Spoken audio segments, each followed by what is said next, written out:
কেমন আছেন? আলহামদুলিল্লাহ আমি ভালো আছি। আরেকটা নতুন দিন শুরু করতে যাচ্ছি, আশা করছি আমার সাথেই থাকবেন। সকালবেলা আকাশে এরকম মেঘ আর সূর্যের একটা লুকোচুরি খেলা দেখতে কিন্তু ভীষণ ভালো লাগে, আর সেই সাথে যদি মৃদু হাওয়া হয় তাহলে তো আর কথাই নেই।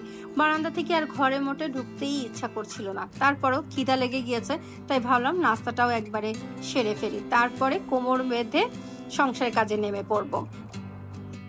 আর একটা কথা বলি, প্লিজ আমার ভিডিওটার কোনো অংশ যদি আপনাদের ভালো লেগে থাকে, প্লিজ লাইক, কমেন্টস, শেয়ার আর চ্যানেলটি সাবস্ক্রাইব করে আমার পাশে থাকবেন প্লিজ, তাহলে আমি নতুন নতুন ভিডিও বানানোর উৎসাহ পাবো। নাস্তা করে বারান্দায় চলে আসলাম। গাছগুলো বৃষ্টির পানি পেয়ে কি সুন্দর একটা নতুন জীবন পেয়েছে, পাতাগুলো কি যে তাজা হয়ে রয়েছে, দেখতেই ভালো লাগে। তাই পথজ এবং মানি প্ল্যান্টে আমি পানি দিয়ে দিচ্ছি, স্প্রে করে দিচ্ছি। এভাবে দিলে গাছগুলো পাতাগুলো অনেক সজীব থাকে। আর আজকে ভাবছি আমি গেস্ট রুমটা একটু পরিষ্কার করে ফেলবো। আমি আর চাদর চেঞ্জ করছি না, কারণ 2 দিন পরেই ঈদ, সেই সময়ই আমি চাদর একবারেই চেঞ্জ করব, সেজন্য একটু পরিষ্কার করে নিচ্ছি। আর গেস্ট রুমে যেহেতু কেউ আসে না তেমন, সেই জন্য আর প্রতিদিন আর পরিষ্কার করার দরকার হয় না, আর সেই জন্য আমি একদিন পর পর বা 2 দিন পরেই আমি এটা পরিষ্কার করে নেই। আর এই যে আর্টিফিশিয়াল প্ল্যান্টটাও পরিষ্কার করে নিচ্ছি, ফ্লাওয়ার ভাসটাও পরিষ্কার করে নিচ্ছি। এইভাবে অল্প পরিষ্কার করলেই সুন্দর পরিষ্কার হয়ে যায়। দেখতে দেখতে ঈদ চলে আসছে, তাই ঈদের বাজারও আমি শুরু করে দিয়েছি। আমার হাজব্যান্ড বাজার থেকে এই কোল্ড ড্রিঙ্কসগুলো নিয়ে আসছে। স্বপ্নে যেহেতু এখানে অনেক ডিসকাউন্ট দিচ্ছে, সেই জন্য একটার সাথে একটা ফ্রি, সেই জন্য এটা কিনে নিয়ে আসছে। সামনেই ঈদ, যেহেতু খুব একটা দেরি নেই, তাই এগুলো কিনে রেখে দিলাম ঘরে। আর আমি এখানে ময়দা কিনে নিয়ে আসা হয়েছে। ময়দা যেহেতু পরোটা বানানো হবে ঈদের দিন সকালে, সেই জন্য ময়দা নিয়ে আসলাম 4 কেজি। আর এই যে চিনি, লবণ আর পেঁয়াজ, সামনে কোরবানি যেহেতু পেঁয়াজেরই খেলা, সেজন্য পেঁয়াজ তো লাগবেই। আর কয়টা এই যে আনারস কয়টা কিনে নিয়ে আসা হয়েছে। আমার ছেলের খুব পছন্দ করে, 2 ছেলেই খুব পছন্দ করে এই আনারস, সেই জন্য ওর বাবা কিনে নিয়ে আসছে। আর এই যে আলু, এইটার আমি খুলে দেখালাম না, এইভাবেই রেখে দিলাম। আর এই যে এখন বাজারগুলো একটু অর্গানাইজ করে ফেলি, টেবিলটা একটু ক্লিন করি, টেবিলের উপরে তো ভরে গেছে বাজার সব অর্গানাইজ করে রাখলাম। আর এই যে আমার শাশুড়ি মা আম পাঠিয়েছে, এগুলো কিন্তু কাঁচা মিঠা আম, তা ভাবলাম এত আম ফ্ল্যাটের প্রত্যেকের বাসায় একটু দিয়ে আসি, সেই জন্য অল্প কিছু আমগুলো জাস্ট টোকেন আর কি, গিফটের একটা টোকেন হিসাবে দিয়ে আসলাম। আমার ছেলে যে দিয়ে আসলো আমগুলো প্রত্যেকটা ফ্ল্যাটে আমগুলো গুছিয়ে নিলাম। আর এর মধ্যে দুপুরের সমস্ত রান্নাঘরের কাজগুলো সেরে একটু রেস্ট নিয়ে নিলাম। আর সন্ধ্যার সময় হয়ে গেছে, আকাশটা কি সুন্দর একটা কালার আসছে, ভিডিও থেকে সামনাসামনি দেখতে আরো বেশি সুন্দর লাগছিল। আর এই যে মগরিবের সময় নামাজ পড়ে নিলাম, নামাজ পড়ে নিয়ে ভাবলাম একটু আজকে রসমালাই বানিয়ে ফেলি। এখানে আমি 1 লিটার দুধ নিয়ে নিলাম, এখানে ফুটতে দিলাম। এখানে বারবার নাড়াতে হবে দুধ, যেন সর না পড়ে। আর এইখানে ছানা বানানোর জন্য আমি 2 টেবিল চামচ ভিনিগার নিয়ে নিচ্ছি, আর সেই পরিমাণ 2 টেবিল চামচ পানিও দিয়ে নিচ্ছি।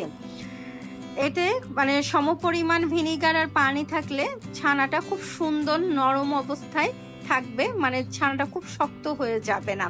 আর এই পাশে খেয়াল রাখতে হবে যেন দুধে কোনোভাবে সর না পড়ে, সেই জন্য বারবার নাড়তে হবে, আর তলায়ও যেন না লেগে যায়। এই যে একটু ফুটে নিল, বলক আসলো, চুলোটা বন্ধ করে দিয়ে কিছুক্ষণ পরে আমি সেই ভিনিগার পানিটা দিচ্ছি আর আস্তে আস্তে নাড়াচ্ছি।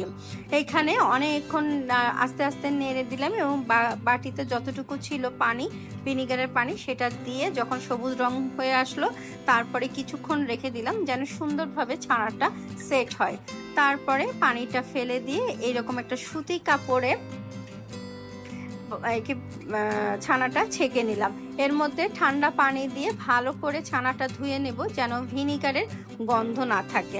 আবার এই পাশে ছানা যেন ঠান্ডা না হয়ে যায়, তাহলে কিন্তু ছানা মিষ্টিটা কিন্তু ভালো হবে না। তারপরে ভালো করে পানি ঝরিয়ে আমি 3 ঘন্টার জন্য এভাবে হ্যাং করে রাখলাম। যেন পানিটা পড়ে যায়। ঠিক 3 ঘন্টা পরে চলে আসলাম, চলে এসে এই যে আমার পারফেক্ট একটা ছানা হয়েছে, না বেশি শক্ত না বেশি নরম। নরম ছানা হলে মিষ্টি কিন্তু হবে না। 1 লিটার দুধ দিয়ে 1 কাপই ছানা হবে, মানে সুন্দর একটা মাপ, মানে আমার না মাপলেও চলতো, তারপর আমি একটা মাপ দিয়ে দেখিয়ে দিলাম। এই যে এইটা আমি হাতের তালু দিয়ে ভালো করে মিষ্টিটা মানে ছানাটা মথে নিচ্ছি যেন শক্ত না থাকে। ভালো করে মথে যাওয়ার পরে এখানে 1 চামচ ময়দা, 1 চামচ সুজি আর 1 চামচ চিনি দিয়ে ভালো করে মিশিয়ে নেব শুকনো উপকরণগুলো। একসাথে আলাদাভাবে মাখিয়ে নিয়ে তারপরে ছানার সাথে মাখিয়ে নিতে হবে।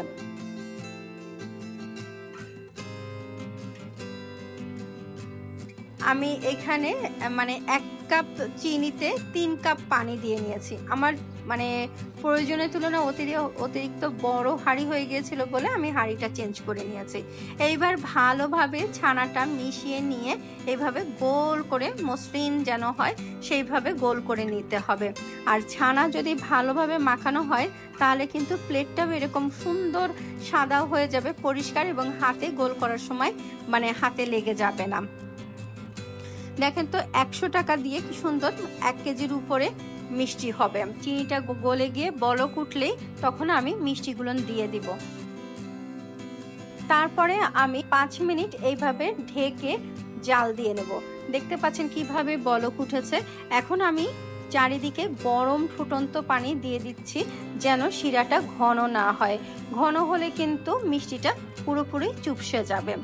এইভাবে আমি পুরো 30 মিনিট জাল দিয়ে নিয়েছি। এবার মিষ্টিটা নামিয়ে রেখে 2 ঘন্টার জন্য আমি ঢেকে রেখেছিলাম। এখন এই যে আমার মিষ্টি, এইটা দিয়ে আপনি কিন্তু পুরো রসগোল্লাটাই করতে পারেন।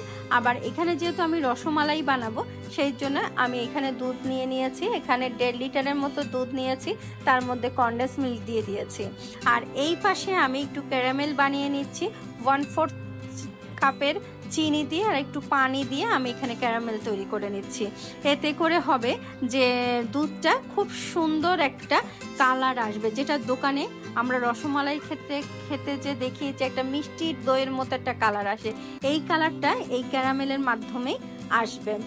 আর এখানে আমি গুঁড়া দুধটা অল্প দিয়েছি, কারণ আমি আরও আগে দিয়ে দিয়েছি গুঁড়া দুধ, সেজন্য আমি এখন এখানে 1 টেবিল চামচের মতো গুঁড়া দুধ দিয়েছি। না দিলেও চলে, বাট একটু স্বাদ ভালো করার জন্য এখানে আমি গুঁড়া দুধটা দিয়েছি। আর এখানে আমি মিষ্টিগুলো চেপে চেপে রসটা বের করে তারপরে আমি দুধের মধ্যে ছাড়ছি। এখানে কিন্তু চাইলে কিন্তু আপনি মানে এরকম রস না বের করেও দেয়া যায়, কিন্তু আমি এখানে একটু রস বের করে নিয়েছি। আর এইখানে হলো খুব সাবধানে আমি নাড়বো যেন রসগোল্লা ভেঙে না যায়, যেহেতু অনেক নরম তো যে কোনো সময় ভেঙে যেতে পারে। এখানে জাস্ট 10 মিনিট আমি জাল দিয়েই নামিয়ে রেখেছি। তারপরে আমি এটা সার্ভিং ডিশে সাজিয়ে নিচ্ছি। কি যে মজার হয়েছিল এই রসমালাইটা, না খেলে বোঝা যাবে না। আপনারা প্লিজ বাসায় এভাবে বানিয়ে খেতে পারেন, তাহলে বুঝবেন যে অনেক মজার হয় কেনা রসমালাই থেকে। ভালো লাগলে আমার ভিডিওটা লাইক দিয়ে আমার পাশে থাকবেন। আল্লাহ হাফেজ।